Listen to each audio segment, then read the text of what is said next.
Hello friends, welcome back to my channel explore psychology. आज का हमारा जो टॉपिक है वो है रीइंफोर्समेंट। रीइंफोर्समेंट अर्थात पुनर्बलन। ये जो रीइंफोर्समेंट का कॉन्सेप्ट है ये सीखने अर्थात लर्निंग में बहुत ही महत्वपूर्ण स्थान प्ले करता है। मतलब रीइंफोर्समेंट का साइकोलॉजी में जो लर्निंग है, लर्निंग के अंतर्गत ये बहुत बड़ा रोल प्ले करता है, बहुत महत्वपूर्ण स्थान रखता है रीइंफोर्समेंट। अब रीइंफोर्समेंट एक ऐसा स्टिमुलस एलिमेंट है, एक ऐसा तत्व है, एक ऐसा एलिमेंट है जिसको देने के बाद उसके बाद होने वाली जो क्रिया होती है, जो उसके बाद जो एक्टिविटी की जाती है, उसको होने की संभावना बहुत ज़्यादा बढ़ जाती है।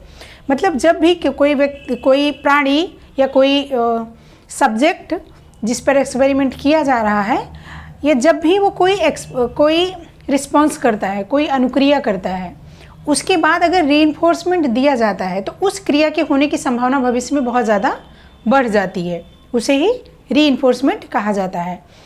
ये तो रही साइकोलॉजी की लर्निंग की बात। लेकिन अगर हम आम जिंदगी में भी देखें, हम सामान्य जीवन में अगर अपने देखें, तो अगर हम कोई काम करते हैं, कोई भी व्यक्ति, कोई स्टूडेंट या कोई भी व्यक्ति कोई भी काम करता है और उसके बाद उसको कुछ रीइंफोर्समेंट मिलता है, मतलब कुछ रिवार्ड मिलता है, कुछ इनाम के स्वरूप कुछ भी मिलता है।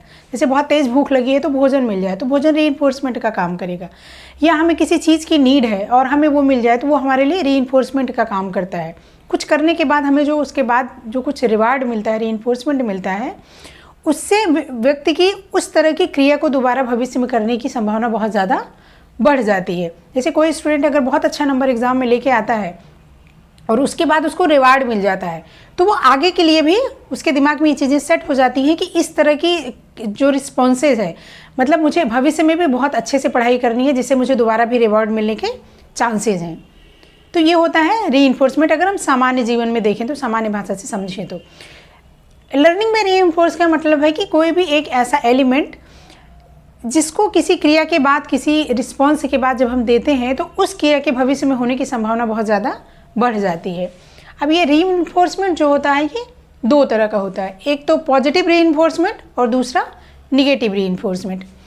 पॉजिटिव रीइंफोर्समेंट वो होता है जिसको किसी अनुक्रिया या रिस्पॉन्स के बाद देने से उस अनुक्रिया के भविष्य में होने की संभावना बहुत ज़्यादा बढ़ जाती है।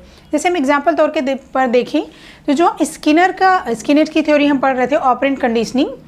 तो ऑपरेंट कंडीशनिंग में स्किनर ने एक स्किनर बॉक्स बनाया जिसके अंदर उन्होंने रैट पे एक्सपेरिमेंट किया हुआ है।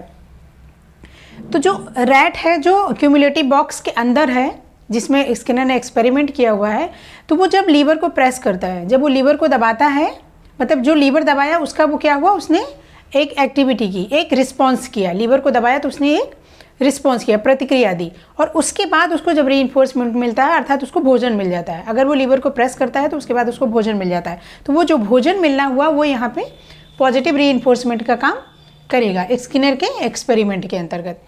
तो अब वो जो रैट है, अगर उसको लीवर प्रेस करने पर उसको रीइंफोर्समेंट अर्थात भोजन मिल जाता है तो भविष्य में वो बार बार लीवर को प्रेस करेगा जिससे उसे पॉजिटिव रीइंफोर्समेंट बार बार मिल सके। इसे प्राइमरी रीइंफोर्समेंट भी कहा जाता है, पॉजिटिव रीइंफोर्समेंट को। दूसरा जो रीइंफोर्समेंट का टाइप है तो वो होता है निगेटिव रीइंफोर्समेंट। निगेटिव रीइंफोर्समेंट वो होता है जिसके मिलने से उस तरह की क्रिया के भविष्य में ना होने की संभावना बढ़ जाती है।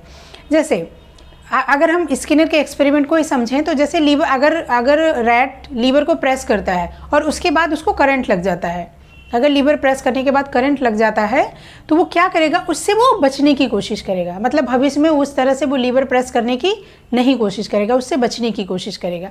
तो निगेटिव रीइंफोर्समेंट यही होता है कि जिसके मिलने से उस तरह की अनुक्रिया के भविष्य में होने की संभावना कम हो जाती है, उससे बचने की कोशिश करता है, उससे बचा जाता है, प्राणी उससे बचने की कोशिश करता है। इसे ही निगेटिव रीइंफोर्समेंट कहा जाता है। अब रीइंफोर्समेंट के अंतर्गत आता है शेड्यूल ऑफ रीइंफोर्समेंट, जो कि लर्निंग के टॉपिक के अंतर्गत बहुत ही इंपॉर्टेंट पॉइंट है। ये बहुत ही इंपॉर्टेंट टॉपिक है शेड्यूल ऑफ रीइंफोर्समेंट। ये हर तरह के साइकोलॉजी के एग्जाम में, चाहे वो एमए का हो या कॉम्पिटिटिव एग्जाम हो, किसी भी एग्जाम में जिसमें लर्निंग सिलेबस में है, उसमें ये schedule of reinforcement maximum time पे पूछा ही पूछा जाता है। एक आध क्वेश्चन तो उससे बनते ही बनते हैं। तो ये बहुत ही इंपॉर्टेंट है और बहुत ही ईजी भी है समझने में। तो अब हम आते हैं, देखते हैं कि शेड्यूल ऑफ रीइंफोर्समेंट क्या होता है।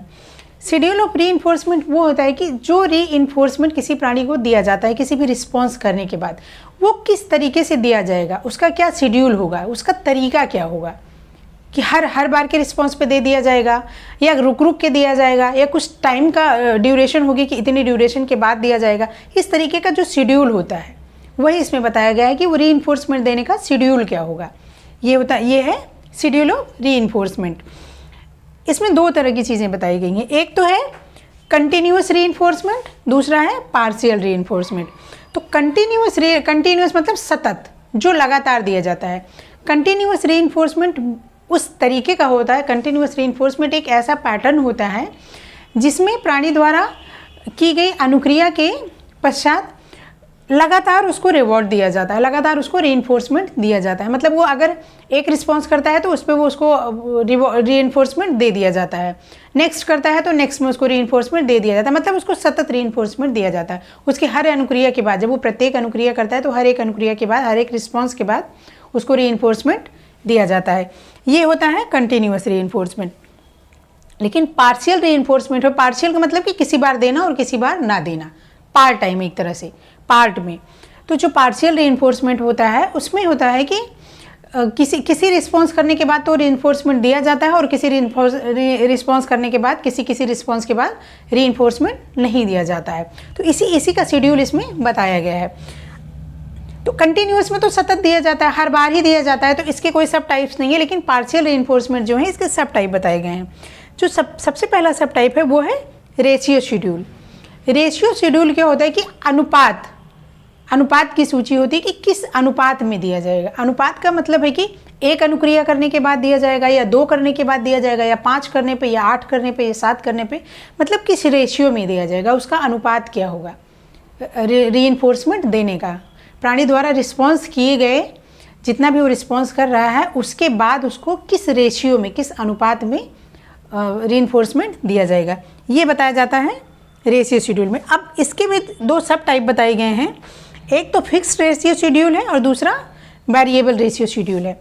तो जो फिक्स रेशियो शेड्यूल होता है ये फिक्स नाम से ही हमें समझ में आ रहा है कि एक फिक्स्ड अनुपात सेट कर लेता है एक्सपेरिमेंटर, कि इतना अगर तीन बार वो रिस्पॉन्स करता है, मतलब एक फिक्स रेशियो सेट कर लेता है, फिक्स अनुपात सेट कर लेता है कि अगर वो 3 बार रिस्पॉन्स करेगा तो उसके बाद उसको रीइंफोर्समेंट दे दिया जाएगा, या 5 रिस्पॉन्स करने के बाद उसको रीइंफोर्समेंट दे दिया जाएगा। वो अपने तरीके से, अपनी सुविधा के अनुसार, अपने एक्सपेरिमेंट की नीड के हिसाब से वो सेट करता है कि 3 एक्सपेरिमेंट, 5, 6, 2, 4 कितने रिस्पॉन्स के बाद उसको रीइंफोर्समेंट दिया जाएगा, ये एक्सपेरिमेंटर अपने हिसाब से सेट कर लेता है। तो ये हुआ रेशियो शेड्यूल का पहला टाइप, फिक्स्ड रेशियो शेड्यूल, जिसमें कि एक फिक्स कर लिया जाता है रेशियो कि 3 या 4 या 5 कितने के बाद दिया जाएगा। दूसरा जो टाइप है वो है वेरिएबल रेशियो शेड्यूल।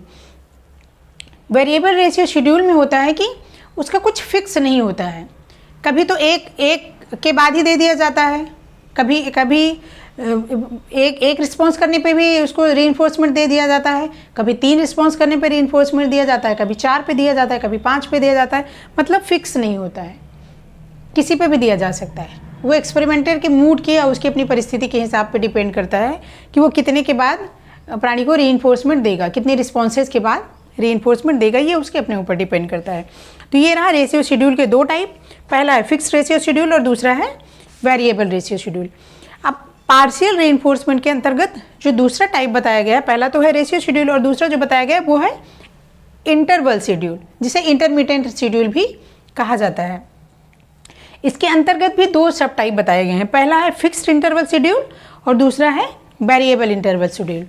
तो जो फिक्स्ड इंटरवल शेड्यूल होता है इसमें क्या होता है कि वो इंटरवल किस चीज़ के बारे में कहा जाता है, टाइम के बारे में कहा जाता है कि भाई कितने इंटरवल के बाद होगा, मतलब कितने टाइम गैप के बाद उसको रीइंफोर्समेंट मिलेगा। इंटरवल का ये मतलब है कि कितने इंटरवल के बाद उसको रीइंफोर्समेंट दिया जाएगा। तो जो फिक्स्ड इंटरवल शेड्यूल होता है उसमें वो कुछ इंटरवल फिक्स कर लेता है कि भाई 2 मिनट के बाद, 3 मिनट के बाद, 5 मिनट के बाद, 10 मिनट के बाद, कितने मिनट के बाद, कितने एक फिक्स्ड अमाउंट होता है कि इतने इंटरवल के बाद उसको वो रीइंफोर्समेंट दिया ही दिया जाएगा, ये सेट कर लिया जाता है। उसके बाद ही उसको रिस्पॉन्स करता है प्राणी, तब उसको रीइंफोर्समेंट दिया जाता है। मतलब एक फिक्स इंटरवल हो जाता है कि भाई इतने के बाद, इतने डिफरेंस के बाद, इतने मिनट के गैप के बाद उसको रीइंफोर्समेंट दिया जाएगा। तो ये है फिक्स्ड इंटरवल शेड्यूल। दूसरा है वेरिएबल इंटरवल शेड्यूल। इसमें ये फिक्स नहीं होता है कि कितने मिनट कितने सेकंड के बाद उसको रीइंफोर्समेंट दिया जाएगा। हो सकता है कि 2 सेकंड के बाद ही रीइंफोर्समेंट दे दिया जाए उसको रिस्पॉन्स करने के, या फिर हो सकता है कि ज़्यादा टाइम लिया जाए, 5 सेकंड के बाद दिया जाए, 10 सेकंड के बाद दिया जाए, 20 सेकंड के बाद दिया जाए। मतलब वो वैरी करता है, उसके अपने एक्सपेरिमेंटर की अपनी ज़रूरत और अपने उसके हिसाब से वो चीज़ें वैरी करती हैं। तो इसमें कुछ फिक्स नहीं होता है कि कब दिया जाएगा और कब नहीं दिया जाएगा। ये होता है वेरिएबल इंटरवल शेड्यूल।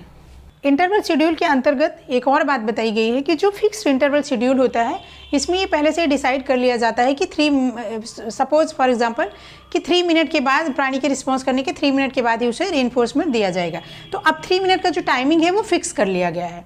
तो जो प्राणी होता है, मतलब जो उस बॉक्स में है, जो उस क्यूमुलेटिव बॉक्स में है, जो एक्सपेरिमेंट मतलब जो सब्जेक्ट है जिसके ऊपर ये एक्सपेरिमेंट किया जा रहा है, वो क्या होता है कि वो रिलैक्स पोजीशन में आ जाता है। 3 मिनट का टाइम पूरा हुआ, उसने रिस्पॉन्स किया और उसके बाद उसको रीइंफोर्समेंट मिल गया। अब उसको ये पता है, उसके दिमाग में ये चीज़ें सेट हो चुकी हैं कि अगले 3 मिनट तक उसको 3 मिनट का जब एंड होगा तभी उसको रीइंफोर्समेंट मिलेगा, उसके पहले उसको रीइंफोर्समेंट नहीं मिलने वाला है। तो वो क्या करता है कि वो तुरंत रिस्पॉन्स नहीं करता है, वो आराम से रिलैक्स करता है, क्योंकि उसको पता है कि 3 मिनट पूरा होने के बाद ही उसको रीइंफोर्समेंट मिलने वाला है। तो वो थोड़ा रिलैक्स करता है। और जब 3 मिनट का टाइम नज़दीक आता है, जब उसको लगता है कि टाइम अब नज़दीक आ रहा है रिस्पॉन्स करने का, तभी रीइंफोर्समेंट मिलेगा, तो वो जब टाइम नज़दीक आता है रीइंफोर्समेंट मिलने का, तब वो रिस्पॉन्स करता है। जब 3 मिनट पूरे होने वाले होते हैं तब वो रिस्पॉन्स करता है और उसके बाद उसको रीइंफोर्समेंट मिलता है। तो ये जो बीच का जो पीरियड होता है उसमें वो रिलैक्स होता है, और उसके बाद जब टाइम नज़दीक आता है, जब 3 मिनट का टाइम कंप्लीट होने वाला होता है, तब वो रिस्पॉन्स करता है। तो इसको जो होता है ना, वो स्कैलोपिंग इफेक्ट कहा जाता है। इसको जो है वो स्कैलोपिंग इफेक्ट कहा जाता है, जिसमें कि प्राणी जब तक उसको पता है कि भाई 3 मिनट के बाद ही मिलना है, तो पहले स्टार्टिंग के टाइम पे वो अपना रिलैक्स करता है, और जब उसको लगता है कि 3 मिनट कंप्लीट होने वाला है, टाइम पूरा होने वाला है, तो उस टाइम पे वो रिस्पॉन्स करता है। इसको ही इन्होंने स्कैलोपिंग इफेक्ट कहा गया है स्किनर की थ्योरी के अंतर्गत। तो ये था हमारा रीइंफोर्समेंट, जो कि लर्निंग के पॉइंट ऑफ व्यू से बहुत ही ज़्यादा इंपॉर्टेंट है। और शेड्यूल ऑफ रीइंफोर्समेंट तो काफ़ी इंपॉर्टेंट है। शेड्यूल ऑफ रीइंफोर्समेंट के अंतर्गत दो टाइप बताए गए, एक कंटिन्यूस रीइंफोर्समेंट और दूसरा है पार्शियल रीइंफोर्समेंट। कंटिन्यूस तो कंटिन्यूस ही है, सतत है, तो उसमें उसका कोई सब टाइप नहीं है। पार्शियल रीइंफोर्समेंट के 2 सब टाइप बताए गए हैं, एक है रेशियो शेड्यूल और दूसरा है इंटरवल शेड्यूल। रेशियो शेड्यूल के अंतर्गत भी 2 सब टाइप बताए गए हैं, एक है फिक्स्ड रेशियो शेड्यूल और दूसरा है variable ratio schedule. Interval schedule के अंतर्गत भी दो सब टाइप बताए गए हैं, फिक्स्ड इंटरवल शेड्यूल और दूसरा है वेरिएबल इंटरवल शेड्यूल। इसको अगर हम ध्यान से देखेंगे, इसके अगर नाम को हम देखेंगे, तो भी हम चीज़ों को बहुत अच्छे तरीके से समझ पाएंगे। जैसे हमने देखा कि भाई कंटिन्यूस का मतलब है सतत, कि मतलब हर बार हर एक रिस्पॉन्स पे उसको रीइंफोर्समेंट मिलेगा। पार्शियल का मतलब किसी पे मिलेगा, किसी पे नहीं मिलेगा, पार्ट में मिलेगा। इसी तरह से जो उसके सब टाइप हैं कि रेशियो में मिलेगा, इंटरवल में मिलेगा, फिक्स्ड इंटरवल में मिलेगा या फिर वेरिएबल इंटरवल में मिलेगा। अगर हम इसके नाम को बारीकी से समझेंगे, ध्यान से पढ़ेंगे, तो ये चीज़ें हमें बहुत आसानी से इसके सिर्फ नाम से ही हमें चीज़ें समझ में आ जाएंगी। आज के लिए बस इतना ही। अब लर्निंग के नेक्स्ट टॉपिक को हम नेक्स्ट वीडियो में कवर करेंगे। अगर आपको हमारी वीडियो पसंद आ रही हो, हमारे जो पढ़ाने का तरीका है अगर आपको ये समझ में आ रहा हो, तो आप हमारी वीडियो को लाइक शेयर और सब्सक्राइब करें और कमेंट्स ज़रूर करें। Thank you.